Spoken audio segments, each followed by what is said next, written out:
Para mim, Ricardinho, é uma honra estar com você, com o Marcos, com todos os ouvintes da Jovem Pan. Primeiro, dar parabéns a Alagoas por esse novo sistema de comunicação que isso democratiza mais ainda a comunicação em Alagoas. E muito bom também poder falar para Alagoas que a quem eu devo prestar contas. Uhum. O meu primeiro contato que eu tive com o Dr. Alfredo Ricardo foi à época, ele estava no MP, eu estava à frente do jornalismo do Instituto Zumbi dos Palmares, né, quando teve um programa do IZP com o MP, e aí ele participava muito lá. Na época, o presidente era o Felipe, lá na frente do Instituto Zumbi dos Palmares. Mas bem, Alfredo, primeira coisa, né, experiência. Deputado federal deixou o Ministério Público, aquele, né, olha, eu tenho um emprego certo e vou entrar na política. O que foi que levou? Qual foi essa, né, em abrir mão do lado cômodo de estar no Ministério Público, né, até se aposentar, para se aventurar? Olha, não, a política me fascina. O que foi que levou a pessoa do Alfredo Gaspar a sair do Ministério Público para a política? Olha, no Ministério Público você aplica a lei. E em muitas oportunidades eu tive a condição de analisar que a legislação não era adequada para determinadas situações. Depois foi a proximidade com a população nas ruas, enquanto promotor do grupo de combate ao crime organizado, enquanto secretário de segurança, e aquela proximidade com o povo me contaminou de tal forma que a emoção foi maior do que a razão. Eu quis estar mais próximo da população, abri mão da minha carreira no Ministério Público, abri mão da minha tranquilidade salarial para ir para um grande desafio e recomeçar a vida aos 50 anos de idade, mas sem abrir mão dos meus princípios, que esses me foram trazidos pelos meus pais. Uhum. Até porque muita gente pensa, quando olha, a lei poderia ser mais dura e culpa justamente a justiça, mas a lei é feita justamente lá, né, pelos deputados na Câmara dos Deputados em Brasília. Olha, é uma composição. Ela às vezes nasce de um projeto na Câmara, às vezes nasce de um projeto no Senado. Mas não é uma máquina azeitada que você lança o projeto de lei, se discute e no outro mês o projeto de lei está aprovado. Às vezes você passa uma legislatura inteira e não consegue aprovar um projeto de lei. Ou seja, o sistema brasileiro de legislação, ele é um sistema muito fácil para aprovar nome de rua, para aprovar comenda, para aprovar fatos e legislação que não vem ao encontro do que a população quer, mas tem muita dificuldade de entregar legislação concreta para a melhoria da vida da população. Por quê? Você tem 513 parlamentares na Câmara dos Deputados e 81 no Senado. Um pensa de uma forma, o outro pensa de um jeito completamente oposto. Então, nunca é da forma que você deseja. Isso faz parte do próprio seio social. Há uma contribuição muito grande de pensamentos para que algo se torne um projeto de lei. Uhum. Exatamente, né? 513 deputados, 81 senadores, ou seja, 594 cabeças pensantes. E aí o senhor teve uma das suas últimas funções que, lógico, o Brasil inteiro passou a conhecer, quem Alagoas já conhecia, principalmente nessa força do inquérito, lá na relatoria da CPMI, né? Um relatório de praticamente 50 mil páginas, 216 indiciamentos, um grande trabalho que, inclusive, era para ser prorrogado, né? Como é que o senhor avalia esse relatório da CPMI, que, inclusive, entre os indiciados tem até o filho do presidente da República, para mostrar que o Congresso Nacional tem altivez e coragem para pedir aquilo que é devido? Ricardinho, você que tão bem conhece não apenas a política alagoana, mas a política nacional, você já foi secretário executivo do Ministério lá em Brasília, ou seja, você tem essa visão ampla. Fazer investigação no Brasil já não é algo fácil. Fazer investigação no âmbito político, dentro de uma casa política, é mais difícil ainda. Quando eu fui convidado para ser o relator da Comissão Parlamentar de Inquérito a respeito dos roubos a aposentados e pensionistas, eu fui para ali com uma missão. E a missão era não me desviar 1 milímetro do que fosse prova e dados que chegassem à CPMI. Só para você ter a ordem de grandeza, foram mais de 1.000 afastamentos de sigilo bancário e fiscal. E eu falo isso por quê? Porque isso nos permite avançar por meio de prova. E essa prova ela terminou sendo consubstanciada no relatório da CPMI. O relatório que eu apresentei teve 216 indiciados, entre ministros, ex-ministros de Estado, deputados, senador, empresários e, como você disse, até o filho do presidente da República. O relatório paralelo apontado pelo PT teve 136 nomes. Alguém está escondendo indiciado e não foi o relatório que eu apresentei. O relatório que eu apresentei, eu não fiz distinção de quem quer que seja. Apesar das pressões, dos pedidos, apesar das tentativas de influência no relatório, eu mantive a minha linha de coerência, agradando ou desagradando, mas tudo com base em provas.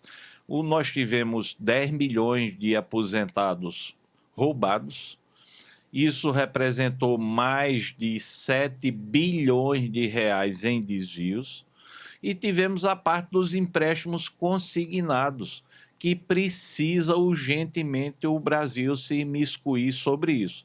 A CPMI resultou em alguma coisa? Resultou. Primeiro ponto, não escondeu o mal feito de ninguém. Segundo, pediu indiciamento e prisão de dezenas de pessoas. E terceiro, e que eu considero mais importante, é que nós acabamos com desconto associativo no Brasil. Agora, o que é que não tivemos oportunidade de fazer de forma mais aprofundada? Foi a investigação sobre o sistema financeiro, os grandes bancos. Apesar disso, ainda conseguimos indiciar 3 presidentes de banco, mas o Brasil precisa ficar alerta. Os empréstimos consignados continuam sendo uma porta aberta para que aposentado e pensionista seja roubado. Nós precisamos voltar a essa temática. Então, a CPMI, ela tem discurso político? Tem, Ricardinho. A gente está numa casa política, mas o relatório está lá com as provas e os dados arrecadados das instituições brasileiras. Banco Central, instituição financeira, prova da Polícia Federal, TCU, que é o Tribunal de Contas da União, Controladoria Geral da União. Todos, sem exceção, foram baseados esses 216 indiciamentos nessa direção. Maravilha. E existe ainda um fato superveniente, né? O tal do Camizote, que agora fez uma delação com o Ministério Público de São Paulo. O que é que o senhor tem de informação que está lá no relatório que talvez ficou no subterfúgio da própria comunicação da imprensa? Camizote é um empresário que se meteu nesse roubo de aposentado e pensionista, e as empresas às quais, as associações às quais ele era vinculado, desviaram mais de R$1 bilhão. E ele tinha uma sociedade com o tal do careca do INSS também. Vi no jornal que ele citou 3 parlamentares, um senador e 2 deputados.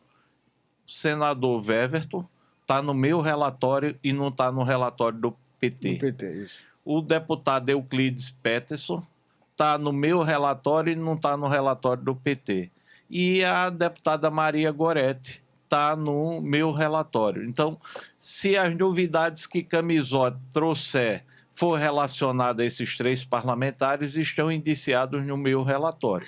Mas acredito que Camizote pode derrubar metade da República se falar o que tiver que dizer.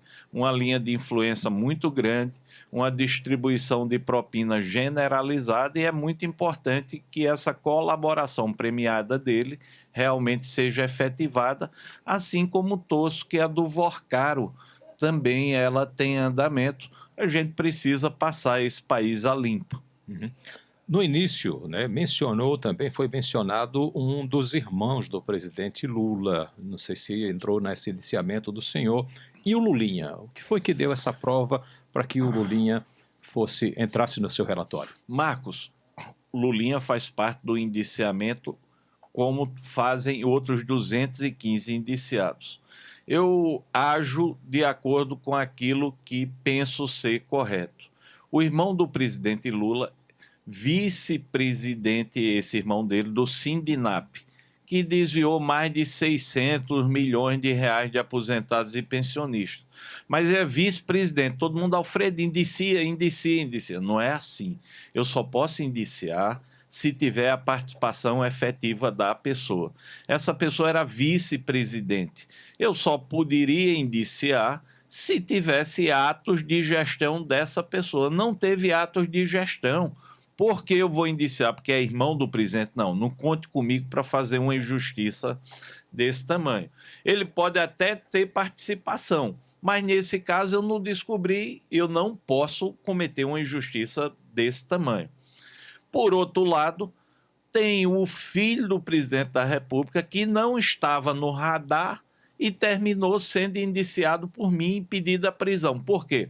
Porque tem envolvimento com careca do INSS, Roberta Luxig e Daniela Fonteles, que tem dinheiro repassado, tem vantagem indevida, tem viagem pagas, ou seja, tem lobby descarado em nome dessa turma. Então, quando as pessoas falam, é perseguição. Se fosse perseguição, eu teria indiciado o irmão do presidente da República. Eu indiciei o filho do presidente da República.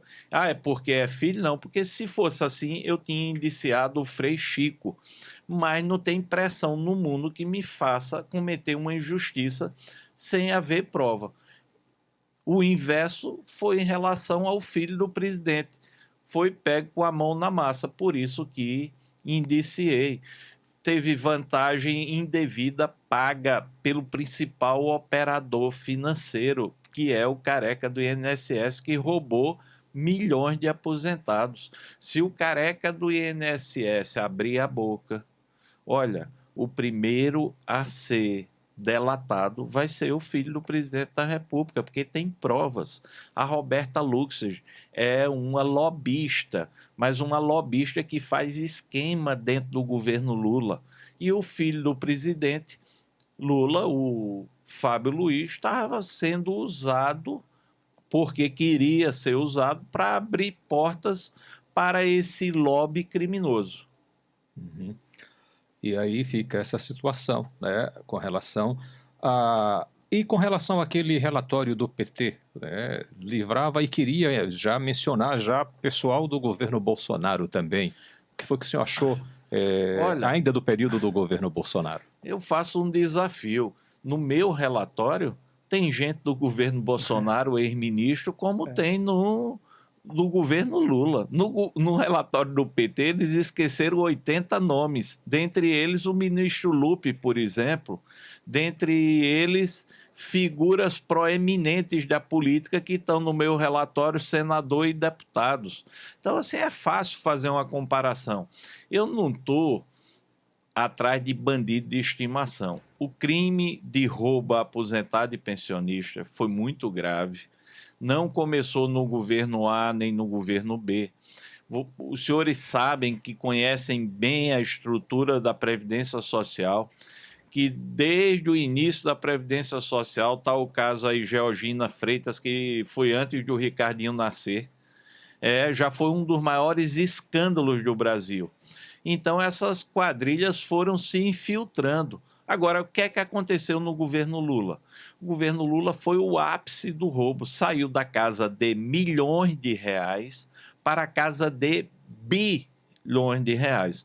Tanto que o ministro foi demitido, o secretário executivo foi preso, o procurador-geral do INSS foi preso, o outro advogado lá também do Ministério foi preso, vários servidores foram presos. Então, assim, eu acho que não adianta vender narrativa. nós temos que garantir ao povo mais sofrido brasileiro, que já ganha tão pouco, que é aposentado e pensionista, que não tem que ter bandeira partidária nem lado ideológico. Nós temos que ter a responsabilidade com o sistema de previdência social, porque aí a gente está protegendo os aposentados e pensionistas. E a sociedade como um todo, né, o Orçamento Geral da União são 6 trilhões e meio, só 1 trilhão é o orçamento da Previdência. Então, 18% do dinheiro do Brasil passa pela essa esfera. É essa a necessidade que o Brasil tem, que pessoas como o Ricardinho, como você, Marcos, passem a entender como funciona a máquina pública para poder vigiar. O Ricardinho disse uma coisa fundamental. Bote na cabeça, 1 trilhão de reais da Previdência Social. Eles estavam roubando 6 bilhões. Ou seja, no montante de 1 trilhão, eles resolveram meter a mão em 6, 7 bilhões. Achava que ninguém ia... Era 0,5%, eu achava que... Certo, então, é essa lógica que esse pessoal levou em consideração. Então, se você olhar o tamanho do problema, o que o Ricardinho falou, é 1 trilhão de reais num sistema de previdência social. Se não fosse dado falta desses 7 bilhões, eles iam para 20, para 30, para 50, para 100. Até alguém ver. Até alguém descobrir. Foi o que apostaram. Mas, apesar da ousadia, apesar do crime dantesco praticado, nós precisamos melhorar os sistemas de controle e fiscalização no Brasil. Essa é a realidade. Eu vou dar só um exemplo. Os senhores fazem parte de uma empresa. A empresa dialoga com os senhores qual o orçamento que o sistema de comunicação precisa. Os senhores falam isso, aquilo, outro. Não, está precisando de um microfone melhor, está precisando de uma acústica melhor, e isso requer recurso. Como é que funcionava no INSS? Eu, INSS, você, presidente da associação, você dizia, olha, hoje eu quero que desconte de 500 mil aposentados R$60. E o INSS não fiscalizava para saber se esses aposentados queriam desconto, não fiscalizava para saber se a associação prestava serviço. Aonde é que existe isso? Na sua casa, que é na sua casa. Você presta contas a você mesmo para ver se o orçamento cabe? Então, isso não podia terminar bem. Uhum. Essa prorrogação da CPMI seria muito importante, né? E por que vocês não conseguiram lá essa prorrogação? Só para os nossos ouvintes entenderem, a CPMI é uma comissão de investigação da Câmara dos Deputados e do Senado da República. Nós temos um plano de trabalho. Qual foi o plano de trabalho que eu fiz? Primeira parte, a dos descontos associativos. Você, aposentado pensionista, teve a falsificação do desconto na sua folha de uma mensalidade. São milhões de aposentados e pensionistas que descontavam 50, 40, 100 reais. E coitado do aposentado pensionista, muitas vezes não via aquilo embutido no seu salário. Valor considerado pequeno. Então, essa foi a primeira parte da investigação. E aí nós avançamos perfeitamente e conseguimos prisão de mais de 20 pessoas, entre eles os principais operadores, que era o Careca do INSS, estava solto, era o Camisote.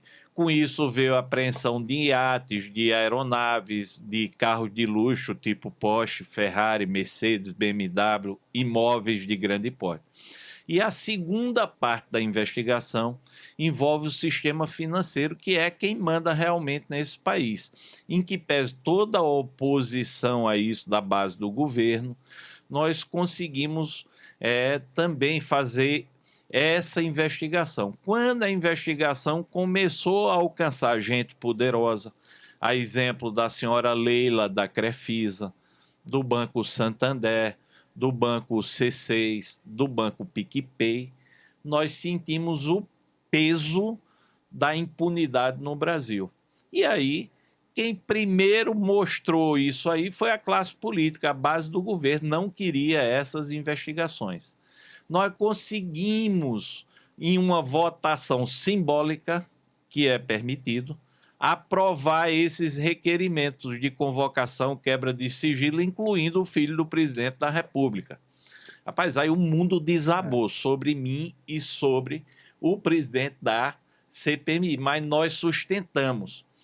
Aí se junta o senhor Davi Alcolumbre, uma parte da classe política e o STF e diz: chega, a CPMI está indo longe demais, chega.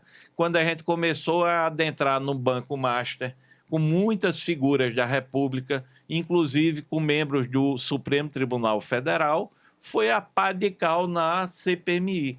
Estava indo tudo bem dentro dos conformes, até a CPMI ter a ousadia de investigar pessoas intocáveis. Uhum. Aí complicou. Quando chegou lá, a Anatel falou, aquele número que falou que invocaram era do STF. Aí a própria CPMI pediu ao presidente do STF... A resposta nunca veio, Ricardinho. A resposta nunca veio.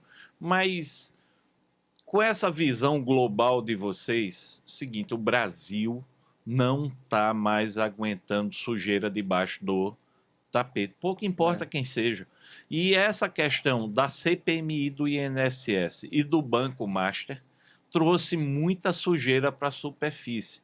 E acredito que ainda haverá muitos desdobramentos a respeito desses fatos. Mas para se mexer, né, nesse vespeiro, vamos dizer assim, já que tem o STF, que tem os intocáveis e que só poderia ser tocáveis através do Senado. E como deve ter, né, a situação lá dos políticos, é melhor deixar do jeito que está para não envolver e depois ter problema. Olha, eu não penso assim. Eu penso que não deve haver perseguição. Ninguém pode fazer nada com fígado. Eu acho que temos que fazer de acordo com a Constituição. Ministro do STF não está acima da lei. Ministro do STF é um funcionário público como todos aqueles que detêm uma relação com o Estado são. Eu, como deputado, sou um funcionário público. Eu não acho normal um ministro ter um contrato através da sua esposa de 129 milhões de reais com um banco. Não está dentro dos padrões mundiais. Não é uma coisa lógica. Então, assim, isso precisa de uma explicação. É o ministro mais poderoso do Brasil. Tudo bem, mas deve explicação à população brasileira. E essa explicação se dá por meio do Senado da República. Escritório da Advocacia. Não pode só filho ou parente de ministro ser os que tocam as grandes causas do Brasil. Pode me prender, pode perseguir, pode fazer o que quiser, mas essa é a realidade. O Brasil está precisando de um choque de arrumação nos poderes da República. E o Congresso não fica atrás disso, não. Não dá para você todo dia ter um problema envolvendo parlamentar, ou membro do Executivo, ou membro do Judiciário. A população não vai aceitar continuar cumprindo regras se quem está no topo da pirâmide está desconsiderando o cumprimento dessas regras. Uhum. E como foi para o senhor estar lendo aquele relatório e, de repente, membros da própria comissão mais ligada ao PT, né, começar a interferir, mencionar o lado pessoal, um suposto envolvimento, isso e aquilo outro? Marcos, eu digo a você com o coração aliviado. Esses caras pesquisaram, investigaram, botaram ao avesso a minha vida, não encontraram nada. No último minuto da leitura do relatório, quando eu estava indiciando e pedindo a prisão do filho do presidente da República, vieram com uma mentira. Eu coloquei meu DNA à disposição, mas não tem vítima. Eu pedi a prisão de Lindenberg e Soraya. Eu entrei com representação criminal, com ação de danos morais, com antecipação de prova. Aquilo era uma cortina de fumaça. Aquilo dali é a safadeza própria do PT. O PT foi para o esgoto da política. Para mim foi o inverso. Eu recebi uma onda de solidariedade e apoio do Brasil inteiro. Mas foi uma fake news criminosa que eu já exigi a responsabilização e irei até o final. Eu tenho uma história de vida limpa. Isso não se faz com um bandido, quanto mais com um pai de família e um avô que procurou honrar a sua trajetória de vida. O senhor pediu até a cassação do Lindenberg e da Soraya. Claro. Vai dar tempo? Olha só, nesse Brasil, falando muito sério, a justiça dos homens é muito falha, o corporativismo é muito falho, mas o que eles fizeram foi criminoso. Eles foram bandidos e foram no fundo do esgoto. Mas eu tenho, graças a Deus, a minha coluna moral e a minha estrutura de vida, mas não é fácil você se controlar para seguir adiante no relatório daquele, sendo sacada a você uma mentira daquela estatura por conta da coragem que tive de indiciar mais de 215 pessoas investigadas e especialmente o filho do presidente da República e pedir a prisão dele. Em geral, aqui, Brasília, né, quando as coisas estouram em Brasília, é porque no estado parlamentar já se falava disso. Mas Alagoas nunca ninguém tinha ouvido nenhum rumor daquilo. Foi espantoso pra gente aqui em Alagoas. Ô, Ricardinho, é fácil. Você é uma das pessoas que também foi vítima disso. Se lembra uma vez, uma revista de nível nacional disse que você tinha pego propina. Foi feito aquele auê, foi dado detalhes de local, de tudo. Depois descobriram que o tal do Ricardo era outro Ricardo. Mas deixa eu lhe dizer uma coisa, até isso ser esclarecido, Ricardo, a tua mãe sofreu, a sua família sofreu, os seus amigos sofreram. Você sabia da sua inocência, mas a mentira sacada, ela tem consequências gravíssimas. Eu não me preocupo comigo quando eu fui para a relatoria, eu sabia que eu ia ser atacado. Eu não pensei que o esgoto da política fosse tão fundo. Mas aí, fui à justiça, pedi para coleta de DNA, representei criminalmente, pedi a cassação. São 2 parlamentares desacreditados, 2 parlamentares acostumados a praticar crimes. Mas olha, não deixarei isso barato em nome da honra do povo de Alagoas. E como foi para o senhor ter esse apoio da sua família, acreditando na sua palavra? Olha, a minha família me conhece. Eu sou casado desde os 20 anos. Graças a Deus, eu tenho a minha conduta bem delineada. Para mim, o mais gratificante foi o apoio do povo brasileiro. O povo brasileiro viu a cortina de fumaça e a safadeza. Eu tive o apoio. Você vê como a coisa foi tão grave. Eu tive o apoio em 3 dias de 100 mil pessoas que entraram na minha rede. Isso. 100 mil pessoas. Ou seja, onde eu chego, hoje eu sou um caso clássico de vítima da safadeza do PT, de quem é acostumado a praticar crime, a quem é acostumado de cortina de fumaça para esconder a verdadeira responsabilidade. Vejo e volto para o ponto principal.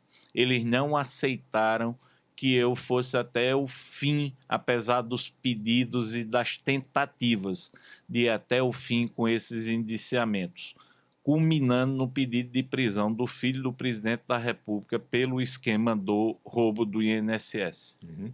Andaram também procurando o senhor com relação às emendas parlamentares, né? Isso aí mencionaram algumas? Não mencionaram algumas, mencionaram um recurso que eu mandei para São José da Laje. Não tem parlamentar brasileiro que exija mais transparência, fiscalização do que eu. Eu não vim para a política para ficar rico, não. A emenda é do povo brasileiro, não é do Alfredo, não. Eu tive um companheiro de chapa, um rapaz chamado Rodrigo Valença, que tentaram destruir a minha chapa de federal. E o Rodrigo se manteve na chapa. E eu, quando me elegi, ele foi prefeito de São José da Laje. Em gesto pela retribuição do povo de São José da Laje, da região, que foi muito importante para a minha eleição, porque eu manteve na chapa com voto, eu retribuí por meio de emenda parlamentar. E eu quero mais é que o Tribunal de Contas, Controladoria, e seja lá quem for, investigue e fiscalize. Esse dinheiro é do povo. O Alfredo repassou para São José da Laje. São José da Laje é um polo e merece.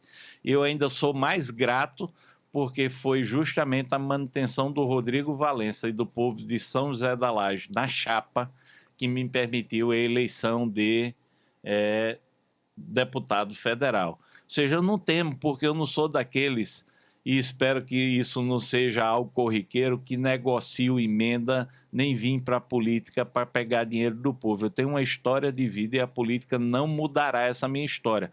Ou você acha que eu entraria num imprensado desse tamanho, fiscalizando o Brasil inteiro, tendo rabo de palha? Não, meu amigo. Agora, inventar, pode inventar mil coisas. Ah, Alfredo, e se tiver coisa errada? Quem executou que responda pelas ações. Repassei o dinheiro como eu repasso dinheiro para todos os municípios de Alagoas e tenho muita felicidade de poder, com os recursos das emendas parlamentares, ajudar as diversas áreas no estado de Alagoas, que é tão sofrido e, infelizmente, tão vítima de corrupção também.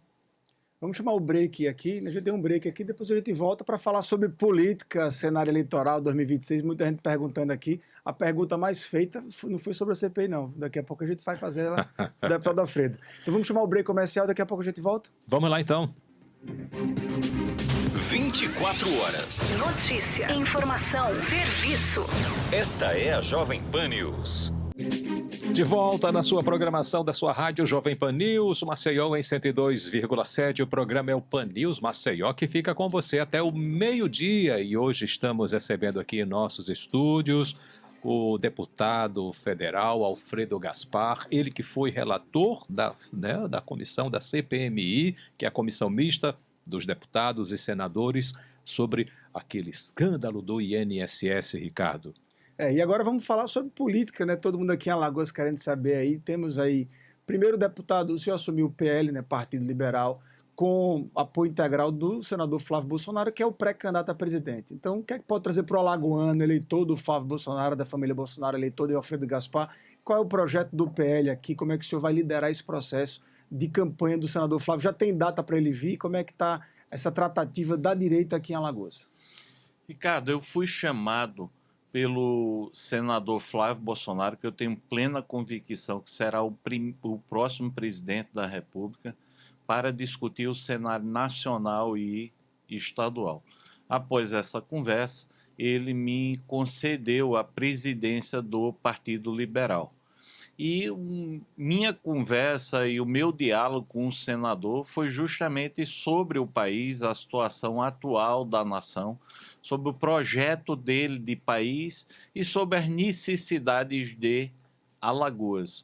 E mostrando muita confiança nesse projeto em plano nacional e em plano local, eu aceitei a missão de liderar aqui o PL. Eu tenho certeza absoluta que Alagoas, com Flávio Bolsonaro na presidência da República, será olhada de forma diferente. Nós precisamos avançar muito. Quem faz política pública entende bem o que eu estou falando. Alagoas, o estado de Alagoas vem remando contra a maré em relação aos mesmos problemas. Você faz hospital, mas as pessoas continuam sem direito a uma assistência médica digna. Eu não digo isso porque sou oposição, não. Eu digo isso porque eu recebo telefonema, pedido de Alagoas inteiro. Às vezes você quebra um dedo do pé em Maragogi e é mandado para Cururipe. Às vezes você quer ter uma criança em Arapiraca e tem que ser mandado para Palmeira dos Índios. Às vezes você quer fazer um apendicite e fica rodando de hospital em hospital ou morrendo largado aí em unidades de pronto atendimento que não estão adequadas para receber paciente de grande porte, de demanda médica. Você vai na área da segurança pública, crimes insolúveis, que Alagoas precisa dar as respostas. A sensação de segurança é muito ruim. Você vai em áreas da educação, Alagoas está lá nos últimos lugares dos índices de educação. Obras que começaram em governos passados ainda continuam ou paralisadas ou a passos lentos. Agentes públicos enriquecendo à luz do dia. Essa Alagoas eu não aceito. Não é Alagoas que eu desejo para o futuro. E foi sobre isso que conversei com Flávio Bolsonaro. Expliquei a minha intenção e também quis ouvir dele qual a pretensão dele para o Estado e para a nação. Após essa conversa, eu assumi o compromisso de fortalecer o PL a nível regional, trazendo para Alagoas também as discussões políticas que estão na República neste momento. Maravilha. E o PL agora, né, nessa ascensão do próprio Partido Liberal, né, o Bolsonaro na eleição de 2022, das 20 cidades do Nordeste que ele ganhou do Lula, 13 foram aqui em Alagoas. Então, existe um público de direita muito forte. E a maior bancada da Câmara, 11 vereadores foram eleitos pelo PL.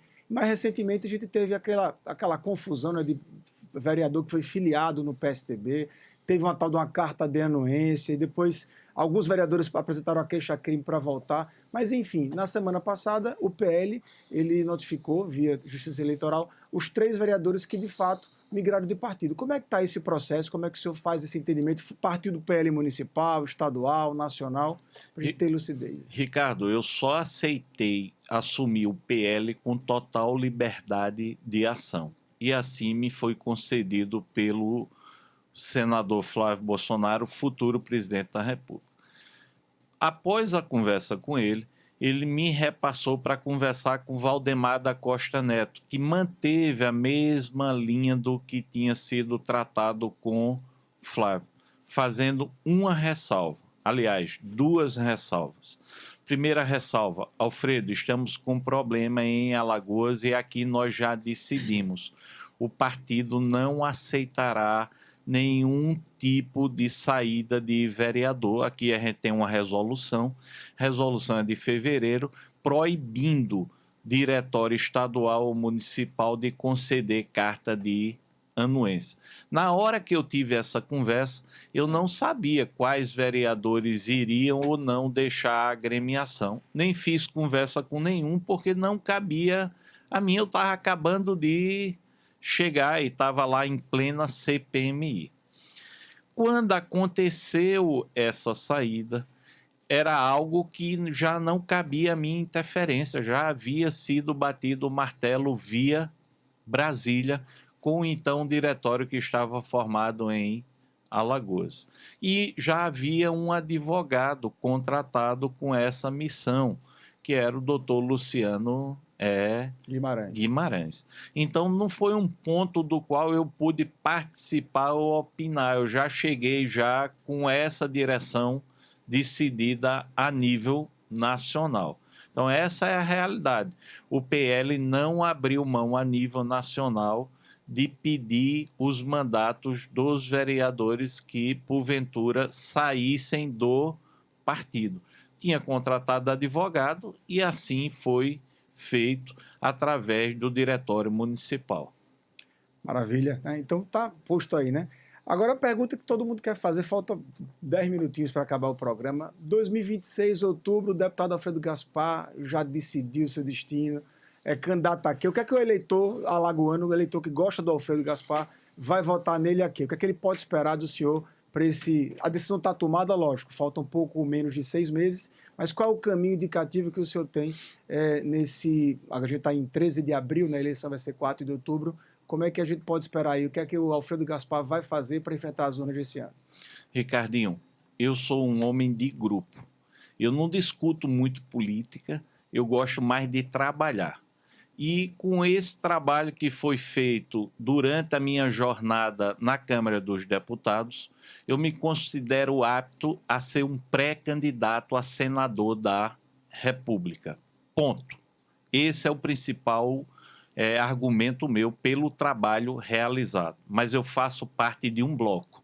Nesse bloco tem o PP e União Brasil, que quando eu assumi o PL, já havia uma vaga de Senado do PL reservada para Arthur Lira, do bloco PP União Brasil, e eu sabia disso, e a outra vaga reservada para mim como pré-candidato. E esse bloco, que inclui também o Republicanos, tem um candidato a governador chamado JHC. A população de Alagoas está muito feliz com o lançamento da candidatura de JHC, agora na última sexta-feira, quando ele disse que é candidato a senador.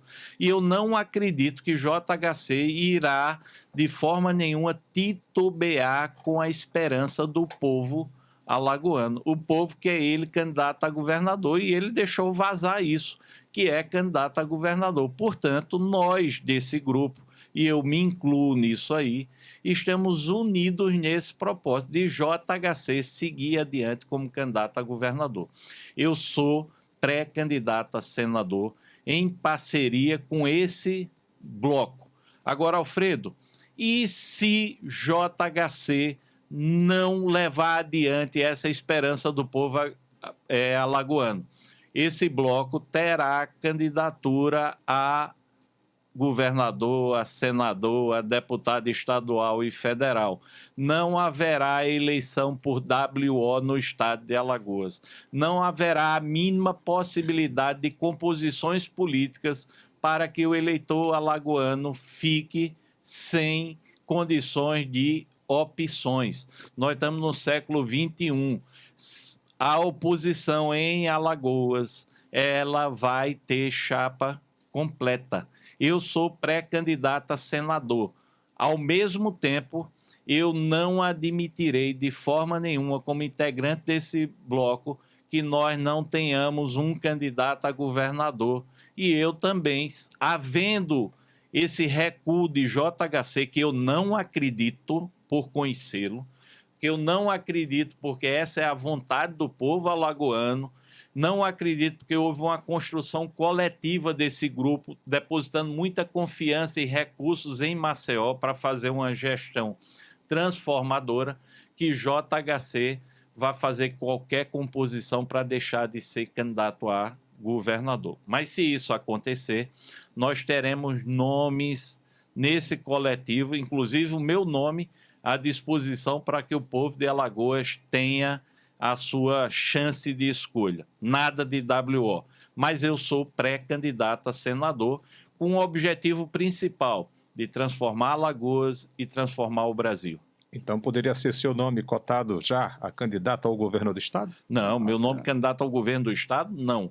Eu sou pré-candidato a senador da República. Mas, como disse, nós temos um bloco e esse bloco tem nomes muito bons.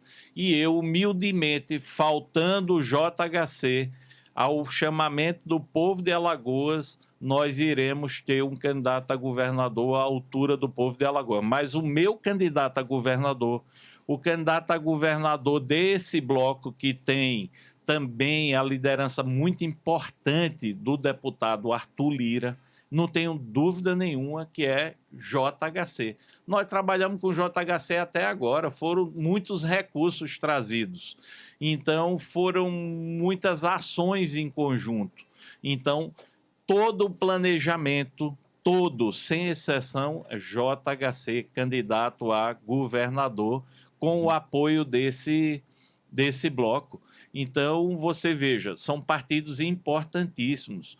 Nós tivemos aí Arthur Lira, presidente da Câmara dos Deputados, que ajudou muito Maceió. Eu, humildemente, com as minhas emendas, ajudei muito. Deputado Max Beltrão, do mesmo jeito. Deputado Fábio Costa, do mesmo jeito. E vários outros parlamentares. Eu estou apenas citando que temos um bloco que investimos muito na candidatura para que JHC seja candidato a governador. Perguntar hoje, Alfredo, sou pré-candidato a senador da República. E se JHC não for candidato? Temos um bloco e com muitos nomes à disposição para se colocar como candidato. Mas a nossa pretensão, o nosso esforço, o nosso trabalho é para que JHC faça o que vem fazendo, como declarou publicamente que é candidato a governador de Alagoas. Eu não acredito em recuo, não acredito em nada que não seja levar adiante essa missão que o povo alagoano quer que ele leve. Agora, era mais cômodo para o senhor a reeleição para deputado federal, né? Olha, não tenho dúvida nenhuma, mas eu acho que na vida, e a vida é feita de desafios. Eu acho que na vida a gente vai galgando degraus e tem determinados momentos que, se você não seguir o seu destino, vai parecer covardia. No meu caso, com a minha pré-candidatura a senador, eu estarei com um bloco. Esse bloco tem nomes muito bons também, mas sei que hoje Alagoas quer que eu seja pré-candidato a senador e quer que JHC seja candidato a governador. Esse é o retrato do momento. O PL tem um compromisso com o deputado Arthur Lira, compromisso do próprio presidente Bolsonaro para também apoiar o deputado Arthur Lira, que tem sido importante para Alagoas. Ainda tem outros candidatos a Senado nesse próprio bloco, mas aqui nós não podemos falar em vaidade, temos que falar numa conjuntura de união de forças. Estávamos unidos até agora, por que não vamos continuar unidos? Então, assim, essa união existe e ela será sacramentada com a candidatura de JHC liderando esse bloco. Tá aí, 13 de abril, meio-dia, para não deixar dúvida, né? Tá sacramentado. Não vai ter arrumadinha Alagoas, não vai ter WO, não é isso, deputado Alfredo? Olha, eu acho que num estado como Alagoas, que vem sofrendo com os índices negativos tão gritantes na educação, na saúde, na segurança, na assistência, na infraestrutura, TWO seria uma vergonha para os políticos de Alagoas. Eu estou compromissado em ser pré-candidato a senador da República. E tenho certeza que JHC é candidato a governador. Caso JHC falte ao chamado do povo alagoano, que eu não acredito, se falte coragem a ele, que falte coragem a ele para esse enfrentamento, também não acredito. O nosso bloco, como eu falei, e desse bloco aí, o deputado Arthur Lira lidera um bloco muito importante, que é o PL União Brasil. Nós rearrumaremos as forças, mas por WO ninguém ganhará no estado de Alagoas. Haverá enfrentamento de propostas, de modo de gestão, enfrentamento de futuro para o bem do estado de Alagoas. Maravilha. Já estamos no nosso prazo estourado, né, Matheus? Tem quanto tempo? Um minuto só. Um minuto. Então, deputado Alfredo, fica com o senhor agora os segundos finais. Muito obrigado a você que nos acompanhou até agora nesse momento. E agradeço a sua presença, o seu convite. Queremos recebê-lo novamente em breve. Olha, Ricardinho, eu quero agradecer a você, agradecer ao Marcos, um programa muito inteligente, um programa que Alagoas precisava, e dizer ao povo alagoano, com simplicidade e humildade, eu estou dentro de um bloco político que tem projeto para Alagoas e para o Brasil. Acredito firmemente na eleição de Flávio Bolsonaro para presidente da República. Acredito na coragem de JHC enfrentar essa campanha do governo do estado com apoio meu, do Arthur Lira, Fábio Costa, do Max Beltrão e de tantos outros nomes da política que estão querendo mudança também no estado de Alagoas. E trabalharei muito para, ao lado desses parlamentares, nós mantermos a unidade da oposição. JHC está com a faca e o queijo na mão para ser governador de Alagoas. Nós vamos ter chapa completa e vamos mostrar uma nova rota para Alagoas e para o Brasil. Então, com a participação do deputado federal Alfredo Gaspar, chegamos ao final de mais um Jovem Pan News, né, no dia de hoje, nesta segunda-feira, dia 13, né, Ricardo, e a gente vai se despedindo, marcando o nosso próximo encontro para amanhã, a partir das 10 da manhã. Até mais, então, tudo de bom. Obrigado, então, deputado. Um bom dia para o senhor e para toda a equipe. Já está estourado. Vamos lá, tempo estourado. Tchau, tchau. Até amanhã.